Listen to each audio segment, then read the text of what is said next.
Bonjour les petits loulous. Bon, comme vous avez pu vous rendre compte au fil des vidéos, je suis quelqu'un d'assez simple, je crois, sans trop de chichi, sans trop de blabla, enfin un peu de blabla quand même. Bon, j'ai toujours très peu de voix, hein, vous pouvez vous en rendre compte. Ça fait 15 jours que que je traîne ça, 10 jours, allez, 10 jours. Mais voilà, j'ai un peu du mal à récupérer, pourtant ça va beaucoup mieux, hein, ça y est, je commence à péter le feu. Alors ça fait un bien fou parce que 10 jours complètement à plat, c'est dur, dur de se remettre, dur de se remettre. Et alors je sais pas pour vous, mais moi quand je suis malade, niveau ressenti ou des petites choses qu'on reçoit de temps en temps, voilà, quand je suis à plat comme ça et malade, c'est zéro. Il n'y a plus rien n'existe. C'est juste comme si l'univers me disait non mais attends, vas-y, tu vas t'arrêter là 2 secondes et puis maintenant tu vas te coucher quoi. Et alors moi qui adore ça, hein, dormir en pleine journée, me reposer et tout, voilà là c'est assez catastrophique et donc j'ai plutôt supplié là que ça suffisait maintenant parce que bien sûr alors j'ai été malade mais les enfants aussi bah, parce que sinon c'est pas rigolo. Donc on a tous été malades et il y a un peu la fatigue, hein, maintenant là ça suffit. J'aimerais bien voilà, reprendre un peu plus d'énergie. Bon, ça va un petit peu mieux quand même, hein. Aujourd'hui et hier, ça va un petit peu mieux. Donc voilà, bah, je vous disais, je suis quelqu'un d'assez simple, je crois, hein, et je m'entoure de personnes assez simples. Plus parce qu'avant, alors avant c'était bizarre, hein, mais quand j'étais plus jeune, je m'entourais de personnes qui sortaient de l'ordinaire. Et ça pouvait être très bien des personnes au très très mauvais caractère, par exemple. Moi, ça me fascinait, donc je me rapprochais plutôt de ces gens-là. Et donc ça m'a causé quelques déboires, hein, dans la vie, c'est pas terrible, hein. Donc maintenant, je me rapproche vraiment plus de gens qui me ressemblent un peu plus. Ça va mieux, ça va beaucoup mieux du coup. Enfin bref. Donc, bon, j'ai 42 ans, je les assume pleinement. Et je m'habille tout simplement, j'ai même pas un tatouage, même si j'en ai rêvé pendant un petit moment. Je voulais me faire un petit colibri sur moi, parce que c'est une petite histoire, mais j'appelle mes enfants mes petits colibris. Voilà, ça m'est venu comme ça, et donc je trouvais ça trop mignon.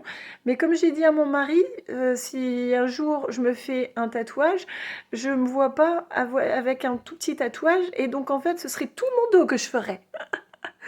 Donc j'ai jamais fait parce que voilà, je me vois plus trop maintenant. Bon, je suis basique, moi je me plais plutôt bien. Je me plais plutôt bien comme ça. Je vais vous raconter un petit peu lorsque j'ai appris qu'il y avait des animaux totems. Voilà, c'est. Alors, je vous ai dit plein de fois que j'adore les animaux, mais ça, je ne connaissais pas trop les animaux totems. Et donc, j'ai fait des sortes de méditations, vous savez, vous vous reposez, vous sentez votre corps totalement détendu. Enfin, voilà. J'ai beaucoup de mal, hein. J'ai beaucoup de mal avec les méditations, mais j'ai fait quand même. J'ai jamais trouvé mon animal totem. Je l'ai jamais trouvé et donc j'ai demandé toujours à mes guides, parce que je leur parle beaucoup, à mes guides et à l'univers s'ils pouvaient m'envoyer des signes parce que j'aimerais beaucoup trouver mon animal totem. Et, et un jour, en sortant au parc avec les enfants, on voit un attroupement de tout petits enfants, donc moins de 3 ans, autour de quelque chose. Donc je m'approche et en fait, il y avait un canari jaune qui était par terre et qui se laissait toucher. Alors je sais pas chez vous, mais chez nous, bah, il n'y a pas trop de canaris, il y a beaucoup de mouettes et des goélands. Donc le piou-piou, il n'aurait pas fait long feu, quoi.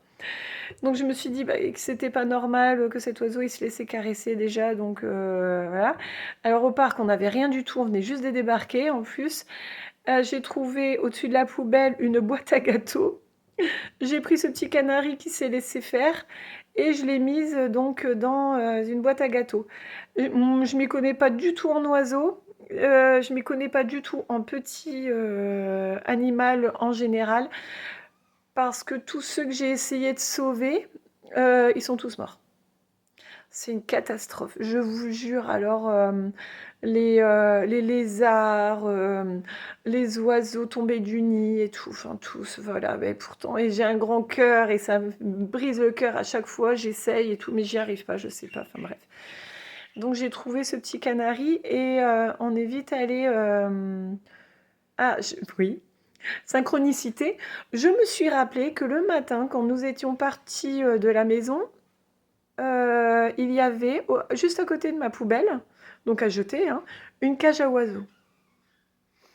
C'était la première fois en 4 ans qu'on habite ici que je voyais ça, mais voilà, il y avait une cage à oiseaux, hasard, comme par hasard, me direz-vous. Donc on est vite allé chercher cette cage. Et ensuite, je l'ai emmenée chez le vétérinaire parce que j'avais peur. Moi, je me suis dit, je vais la faire crever, donc vite, vite, vite, chez le vétérinaire. On est arrivé chez le vétérinaire et elle m'a dit, bah madame, c'est pas du tout un canari. Regardez, le bec, il est crochu, c'est une perruche. Ah, ok. Oups. Donc c'était une perruche. Elle m'a dit, alors bon, bah, elle est épuisée, hein, vraiment, là, elle a dû voler un petit moment, elle a dû avoir très très peur, donc il faut que vous la laissiez... il faut que vous la laissiez, je ne sais plus combien elle m'avait dit, mais longtemps, hein, 30 heures, je crois, dans le noir total à se reposer. Donc, bah, c'est ce qu'on a fait. C'est ce qu'on a fait en priant un petit peu pour que l'oiseau... voilà, moi, j'avais très très peur, hein, franchement, j'y croyais pas du tout. Mais 2 jours après, l'oiseau, piou, piou, piou, piou, piou, piou, piou. Elle était en pleine forme, pète le feu. Et bon, pour la petite histoire, en fait, cet oiseau, du coup, on s'est dit avec mes enfants qu'on allait mettre des affiches partout parce que moi, j'ai toujours refusé d'avoir des oiseaux, des animaux en cage. Je trouve ça terrible.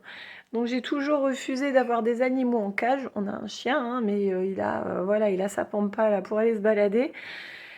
Et du coup, on s'est dit, on va essayer de retrouver les propriétaires. On a placardé un petit peu toute la ville d'affiches de partout.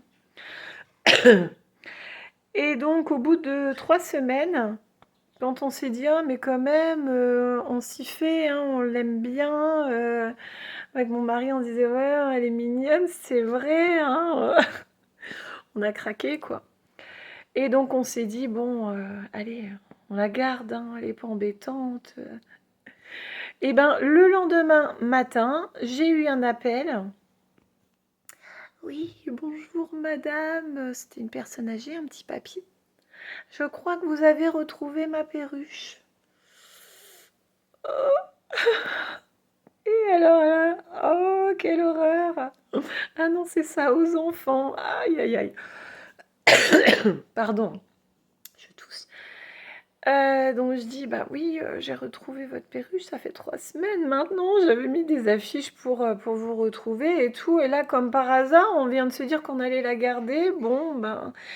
Et il me dit, ah non, mais vous inquiétez pas, moi j'ai déjà repris un canari. Ah, et donc vous pouvez la garder, hein? Ah. Youhou. Ah, bah alors avec les enfants et tout, parce que j'avais mis le haut-parleur pour qu'ils entendent aussi, hein, et du coup, bah, on était super heureux. Et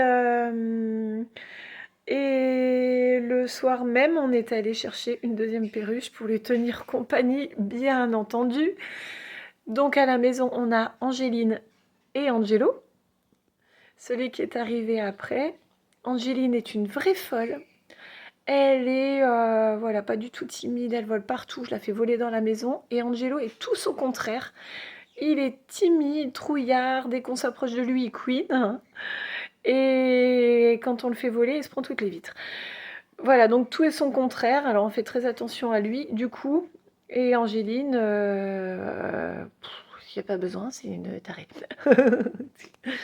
Voilà, et donc, et moi j'avais pas bien compris à ce moment-là, j'ai continué à demander des signes. Mais qu'est-ce que vous faites, mon guide, quoi? Parce que j'ai demandé quelque chose, en fait.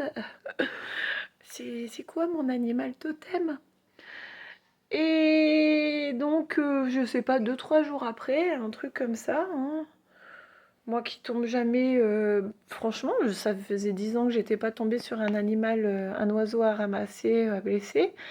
Donc 2-3 jours après, en sortant de chez moi, sur le parking de la voisine, il y a un pigeon avec l'aile complètement posée, donc il pouvait plus, voler du tout.